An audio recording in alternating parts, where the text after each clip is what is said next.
Hello and welcome back to Lorefan Anime Play Star Wars Knights of the Old Republic 2. I'm your host Lorefan. In this Star Wars Knights of the Old Republic 2 video guide, we're going over the companion tier list. As always, like, comment, and subscribe to my channel for more Star Wars Knights of the Old Republic 2 guides like this. Do not forget to hit that notification bell so be updated much more. This video will go over each and every single companion, including some that are exclusive to either male or female, light or dark side. The criteria I'm going to go over is number one, their class, what equipment they could use, if they could become a Jedi, and most importantly, what the influence does for you and your party members, also the character itself. So the first person we're going to go ahead and start out with is Atton. The first thing you want to know about Atton is simply he's a scoundrel. So in other words, he gets an ability called sneak attack. So if you attack a foe from behind, or if they are stun locked, in other words, I cannot do any actions, you get that bonus damage. That works with melee and range weapons. He could equip, I think, up to medium armor. He could use any type of blasters unless noticed otherwise. Also, his skill set is pretty nice as well. As for influence system, the reward you get from and if you influence big time, max it out, is him becoming a Jedi. There's also, I think, it's increase in force points or something like that after you do a lesson with Kreia. You can romance him if you're a female as well too. That's a bonus feature if you want to go that far. How do I grade Atton on this tier list? Here we go on that. Atton belongs in the OP NPC tier. That's the S tier for those of you who are at home. Here's my reasoning. Number one, his sneak attack. So if you stun lock your foes, he can do extra damage and take them out quickly. Very good range weapons. Despite the fact he's a Jedi, you don't get much from it. He gets force powers to pick from, light or dark. He is perfect for any playthrough. That is my reasons behind why Atton's up there so high on the tier list. So next up on the tier list is Bao-Dur. I am going to go ahead and go over two aspects of Bao-Dur. So for Bao-Dur, he could become a fist fighter. Unfortunately, that's just one hand punching like crazy.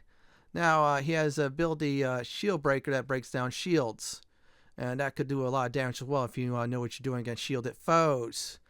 Now, as for equipment, he cannot wear some armor. Unfortunately, that's the downside. If I remember right, he cannot use some weapons as well if you decide to go that path.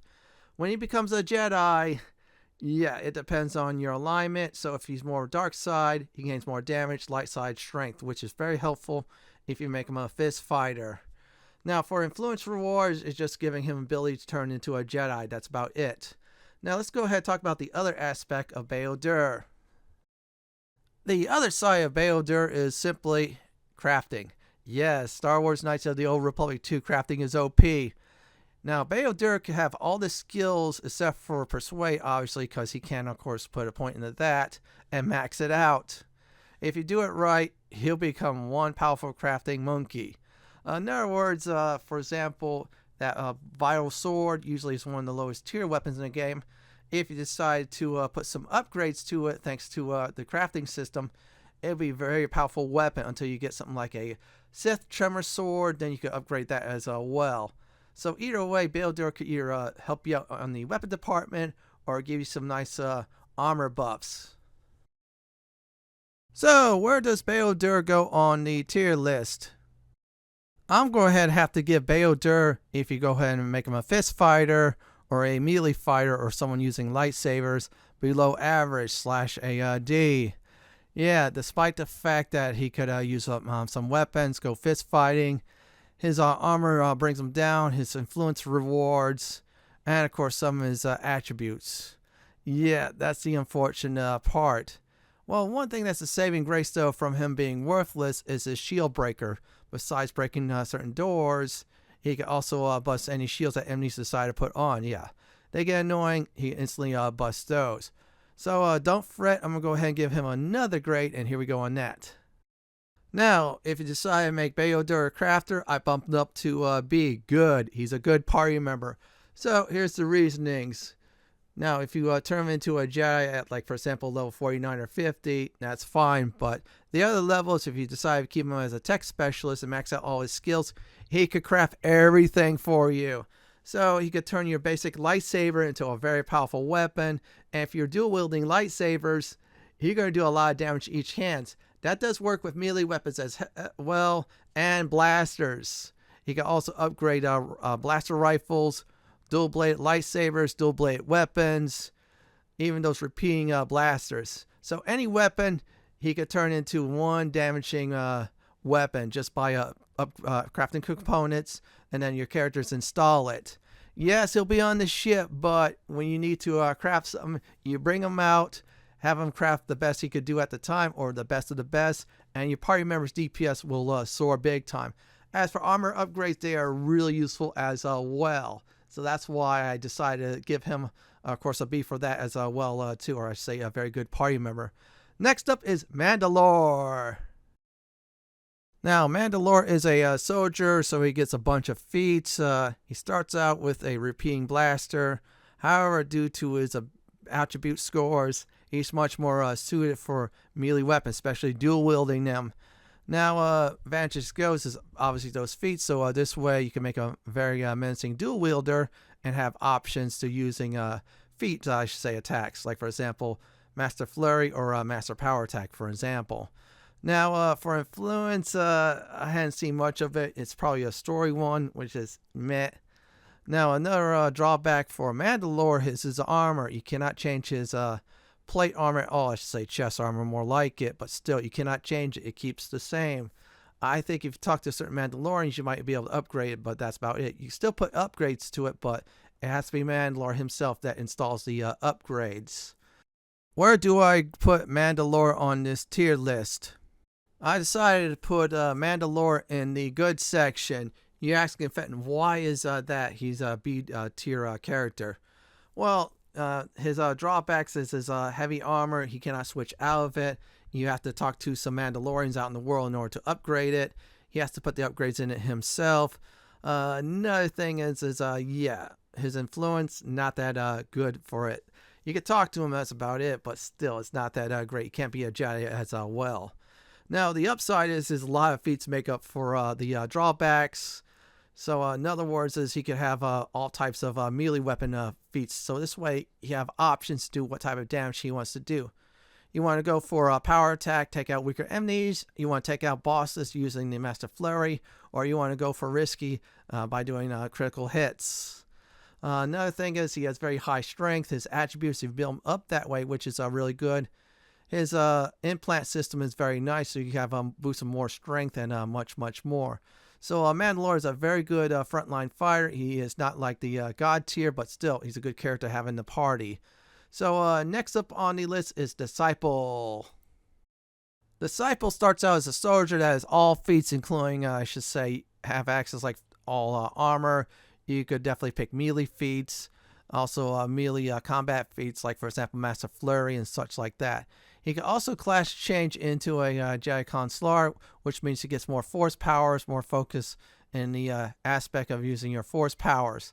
Yeah, like for example buffing up your characters or going crazy with force lightning. Now, as for alignment, he's more of a good character, so if you're a dark side character, you have to take some hits in order to influence him towards the dark side. Yeah, it's odd, but that's alright. Another drawback I'll list is he's not for male characters, only for female characters. Last but not least, he can be romance. As for a reward for his influence, he could become a Jedi, and you get a little bit of romantic dialogue too for female characters. Where do I put Disciple on the list? I'm going to go ahead and put him in the good list, aka B, for those of you who are doing the grading system. Here's my reasoning behind it. Now, unfortunately, unless you have a mod, you have to have a female character have a Disciple in your party. And, of course, you only get a backstory and such. So, as for other rewards that are great, Disciple can become a full-fledged frontline fighter, a full-fledged Jedi KotOR, or a bit of both. So, he could go in and out either being a heavy force user or kick some butt. He's not going to be the best melee fighter or best Jedi KotOR. That is Kreia's honor, by the way. We'll explain more about that. Another good thing if you use a Jedi KotOR, dark side people, they get 50 force points. Light side, they get 3 wisdom. So that's great for Disciples Jedi KotOR's class. Another thing I said, he's romanceable. He's one of 2 romance characters in the game for females. One's Atton and the other one is him, if you go in that department. Plus, he could use any weapons and armor. That's a bonus as well. Next up is Handmaiden. Handmaiden is a soldier. She could equip all armor, and then she could pick a whole bunch of feats. When you influence her enough, she becomes a Jedi Guardian. So light side characters like her, she gets +3 strength. You put her to the dark side, or influence her to the dark side, I should say, she gets 1 to 8 extra damage. She's great for unarmed combat. She's good with the other melee weapons and lightsabers, but unarmed combat, she shines. Why is that? The Chani feats. They add extra damage to unarmed attacks, which is very good. As for influence, she is really easy to influence. Just duel her and that's it. Dark side characters, you might have to take a hit on the Ebon Hawk when you get Fist in the party. So this way her influence is up there. You want it maxed out. Now, downside I'll probably say is if you're a female main character, you're not going to get her. You get Disciple. This is only for main male characters. And she's one of 2 main male character romance options. Where do I put Handmaiden on this list? I'm going to say great, aka A tier party member. Here's my reasonings behind it. Number 1, her unarmed feats that like everybody else gets. You couple that with the Chani feat. She does extra unarmed damage. She can equip any armor, especially when she becomes a Jedi. I put Robes this way. She has max dex bonus, which is very good. Her attributes are really good. I didn't mention it, but they are very nice. As for influence, besides the Jedi one, your light or dark side, well, you get that extra defense thanks to the Wisdom mod getting added to your defense. So if your Wisdom mod, for example, is +5, add +5 defense to your main character. Another thing is she's very easy to influence. I mean, really easy. So you can max her out as soon as you get to level 18 very quickly. Other than that, she's a very good romance option for main characters. Only downside I'll probably say is that yeah, she's can't be played for female main characters. And of course, she's not going to do damage like, for example, Atton's with sneak attacks, or if anybody's like a Jedi Weapon Master or Sith Marauder. Next up on the list is Kreia. Kreia is a Jedi Consular. That means she's a heavy Force user, so she could buff, use Force Lightning to do some damage. Also lock down enemies as well. Since she's a neutral character, I'll say is there's no penalty at all using light or dark side powers. Unfortunately, you cannot use exclusive light or dark side items. Now, Kreia, she can only use robes and one-handed weapons. That's why the duelist feat is great for her. Now, another thing with Kreia is her influence. You get a story one, which is good. However, her lessons, when you try and gain her influence up or down, are very important. Some of them, for instance, will give your characters force points to force abilities as well. If you're a dark side character, well, guess what? You get the test of strength. When you get Hanharr's influence maxed out, you get yourself +2 strength. That's great for Sith Marauders. Also, anybody else, if you want to go that matter, for the dark side for your main characters.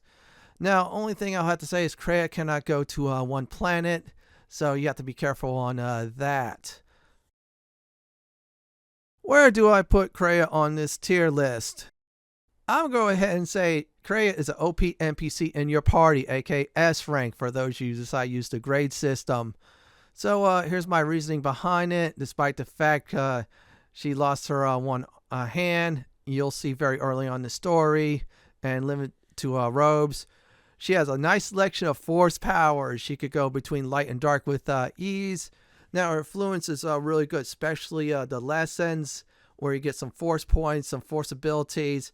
And if you're a dark side character, I said before, yeah, you get that +2 strength. Now, Kreia, you could definitely put her in a situation where she either locks down your foes, or if you have another heavy force user, she'll buff your characters up, or your main character does some serious damage. Kreia is a great addition to the party. I advise heavily put her in your party as well. One more thing I did not mention, I'm going to mention it now. She has an EXP boost, so she's in your party. You get extra EXP points, which is really good. So next up on my tier list is Vissa. Vissa is a Jedi Sentinel, so in other words, She gets skill points and 3 immunities, which is good. Just like Atton when he Clash changes into a Jedi Sentinel. Light side, if I remember right, is Dexterity +3. Dark side +3 Constitution. Now, Vissa could use light and dark with little penalties depending on what alignment you are. So if she's more light, she'll get a little bit penalized due to the fact that high charisma will lessen the penalties. Another thing about Vissa is really good is you could either go Wisdom build or Dexterity chance to hit build if you decide to go melee on that. Her influence, her reward on that is Foresight and some extra Force points, which is very nice. And she's one of the other 2 characters that the main male character can romance. Only downside that is huge is she cannot wear Force armor. She is only stuck using robes. So where does Vissa go on this tier list? I'm going to go ahead and put her in the good column, aka B rank for those of you at home doing the grading system. So Vissa, reason why I put her there is her fluence, not too hard to get. A little bit more work for dark side characters. You might have to take a few hits on light side points, but that's not bad at all. Foresight is very nice. She's a Jedi Sentinel, so that's 3 immunities there. So if you give her, like, for example, headgear that's immune to critical hits, there's one out there. She has 4. She could go between light or dark side powers, which is very good. Now, I like her charisma build, but her constitution build, yeah, that's very low. If you put 18 constitution, you're going to dip into wisdom a bit more or dexterity for your build. So leave it at 14 or 16 for that. She's not very strong, so that's why you have to go dex. Otherwise, she is a very good party member. So next up on the list is T3M4. T3M4 is an expert droid. In other words, can use droid weapons and armor. Like, for example, ion blasters against other droids. Use shock arm, which could do a lot of damage. By the way, that's exclusive to T3M4. Later on, T3M4 gets exclusive of, I think, remember right, shield, which is good as well. And also, I think, utility that regenerates health. Now, T3M4 has a bunch of skills that's very good, which is really nice. Another thing is T3M4 influence is totally worth it. Extra force points, exclusive ability with your main character in T3M4, and +1 wisdom. That's useful for all 3 prestige Jedi classes, but really useful for either a Jedi Master or a Sith Lord. Now, downside, since it's a droid, T3M4, you're not going to get healed. You have to use items to heal up. That's the only downside of that. Where do I put T3M4 on this tier list? I'm going to go ahead and put T3M4 as an average party member, aka C rank. So T3M4, I'll probably say is a good party member when you start out, then it tapers down when you get to the latter half of the game. That shark arm is nice starting out. T3M4 is a good skill droid, so if you need some, I say access to, I say other places or computers and stuff, you can switch a character out, put T3M4 in for that. Now, the reason why T3M4 is not below average or worthless due to the fact the influence system for T3M4. Max out T3M4's influence, you get +1 wisdom, force point bonus, some kind of exclusive ability between your main character and T3M4 as well. And dual wielding blaster pistols is nice, but if you upgrade those blaster pistols, even the lowest ones, it could do some good damage, but not damage like, for example, Mira, Atton, or anybody else who has a precise feat, or the one of the scouts exclusive blaster feats. Next up on the list is, of course, is Mira. Mira is a scout. That is different than Knights of the Old Republic 1. In the first game, scouts get implants free, 1, 2, and 3. Now, implants, in order to wear the best of them, it's a high constitution score. Now, in the second game, this one we're playing, scouts, they get precise and targeting feats for free. Now, targeting at 29 for more range damage, and of course, even more range damage for precise at 21. It makes it hard to deflect blaster bolts, which is good for Mira, though, so she could become a Jedi Sentinel that has 3 immunities there already, like Vissa and Atton as well. Now, here's the deal about to get Mira. You have to be a light side character in the base game. If you're using Restoration mod, you get a choice between Hanharr or Mira. Otherwise, it's Mira all the way. Now, as for influence, she is super easy to get. Just get your awareness up, and then return to the city planet. Eventually, you make her a Jedi. Now, here's a few downsides for her. Number one, her Constitution score sucks, despite the fact she has great dexterity. And number two, if you're a dark side character, you want to be that after you get her. When you start out as a light side, you really have to put a lot of work into dark siding her as well. Unfortunately, one more thing I forgot to mention, she's not romanceable. Where does Mira fit on this tier list? I'm going to go ahead and say she's a great party member. A rank for those of you at home, of course, doing the grading system. Here's my reasoning behind all of this. Number one, those two ranged weapon feats, they are great. So if you decide to go 29 for Scout, then rest of the game as a Jedi Sentinel, that is fine as well.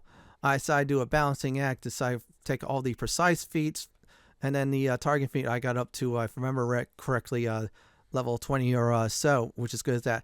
Blaster pistol, she could dual wielding blaster pistol, which is very, very nice. She equipped all the light armor, so she gets to use that as well. Jedi Sentinel, 3 immunities, that is very good. Another thing I like about her is her wrist rockets, which is good starting out, very helpful, and very high dexterity. Now, what brought her down from being an OP NPC is the influence. You don't get much besides a class change and a story background.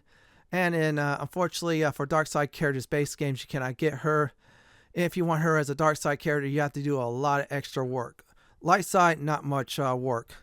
Next up is Hanharr. Hanharr is a scout. Now, Hanharr is more of a melee build than a ranged weapon build. Yeah, despite the fact he is a scout. Hanharr has very high strength and constitution, so automatically Hanharr gets to use all the implants in the entire game. You definitely want to give Hanharr a melee weapon in each hand. Now, another great bonus for Hanharr is, of course, Wookiee Rage. That is like the Sith Marauder Fury, which is very nice. Another thing good with Hanharr is the influence system. Hanharr gets more strength, however, -2 intelligence towards the end. Also is involved giving your main character 2 extra strength, thanks to Hanharr and Kreia interaction. Downside is that Hanharr is only for dark side characters unless you use the restoration mod content. You got to do a lot of work for light side characters after that, going from dark to light. And Hanharr cannot use chest armor or headgear, so those 2 pieces of equipment are out of the way. Where does Hanharr go on this tier list? I'm going to go ahead and say C rank for those of you doing the grade system at home, or a better yet, average party member. Here's some reasonings behind it. Reasoning number 1, due to the fact that lack of using chest armor and headgear due to the fact he's a Wookiee brought him down some. Another thing is he's exclusive to dark side characters, so if you're a light sider or want to be a light sider after you get Hanharr, that's fine, but it's more worthy of a dark side character. Now, what brought up Hanharr from being worthless or below average is that, yeah, that Wookiee Rage is really nice, great with melee weapons, and Hanharr's influence is totally worth it, especially if you're a dark side character. Yeah, that +2 strength is very nice, especially for my Sith Marauder. That's about it for Hanharr. Next up is HK-47. HK-47 is an assassin droid, so here's the deal about that. HK-47 gets some nice feats, like for example the precise feat to pick from, besides the standard blaster feats, which is really good. Can dual wield blaster pistols, or much more better with a blaster rifle. Now for I say influence, HK-47 is real good. Wisdom, extra force points, and some extra battle stuff, like for example reflex saves and much more. Now, HK-47, you easily get influenced by light dark side, which is good. HK-47 is more tailored to, of course, you guessed it, for dark side players. And you got to go on a little quest in order to repair HK-47 at HK-47 to the party. Where do I put HK-47 on this tier list? I'm going to go ahead and say that HK-47 is average, aka C rank for those of you doing the grading system. Now, HK-47 DPS might not be like, for example, Atton or Mira in the range department. And, of course, some of the droid armor it uses is alright. Still, HK-47 has a lot to bring to the table if you definitely want to bring HK-47 to combat. The precise feat raised it up from worthless and below average, obviously, which is very good. The influence for HK-47 is real nice because that +1 wisdom is good. And of course, HK-47 will tell you on how to kill a Jedi, which gives you some nice bonuses in combat. Not just against Jedis, but everyone else. So next up, which is last but not least, is KotOR. G0TO, aka KotOR, is a expert droid. So you get this expert droid after the urban planet. Yeah, that's the one that's like Coruscant, but more rival. Once you get this droid, it has some droid feeds, standard, like for example, equipped droid equipment and such like that. KotOR has its own equipment and also abilities as well. KotOR has ability that could either A, lock down certain droids, or B, later on gets upgraded to mind controlling certain droids. Unfortunately, that doesn't work all the time. I say 8% of the time it doesn't work. Another thing for KotOR's influences, KotOR's backstory and credits. Where does KotOR go on this tier list? So here we go. I'm going to go ahead and say this. KotOR is worthless, aka F rank for those of you doing the grading system. Here's so many reasons. Despite the fact KotOR is an expert droid, can dual wield blasters, and of course use upgraded blasters from via crafting. Yeah, some of KotOR's abilities, yeah, like for example the one that controls droids. You're really going to destroy the droid by the time you do that. Seriously, you have someone like Kreia or your main character or Atton will definitely blast them away, especially Mira as well. And the melee fighters too. Well, besides being a droid, you have to use items to heal up KotOR. Yeah, KotOR's DPS is not great. Like for example, for T3M4 or definitely HK-47. Now, let's go ahead and talk about KotOR's influence. Okay, I'm going to go ahead and say this. It sucks. Yeah, you get credits after finding out KotOR's backstory, but it's not much credits. You can get credits from certain side quests that are a lot more worth it. So if you have to put KotOR in the party, just go ahead and do it for non-combat reasons and get that influence out of the way. This is my entire tier list for Star Wars Knights of the Old Republic 2 companions. A lot of experimentation, 6 playthroughs, one of the each classes, light side and dark side variants. As always, you want to experiment with party members before deciding on locking on which one's the best for whatever situation it is. This is it for my Star Wars Knights of the Old Republic 2 companion tier list video. This is LoreFett signing off. Thanks for watching and have a great day or night. Do please stay safe. Please subscribe to my channel for more Star Wars content just like this. If you like what you see, then pick my suggestion on the upper left hand corner or YouTube suggestion on the bottom left hand corner. May the Force be with you.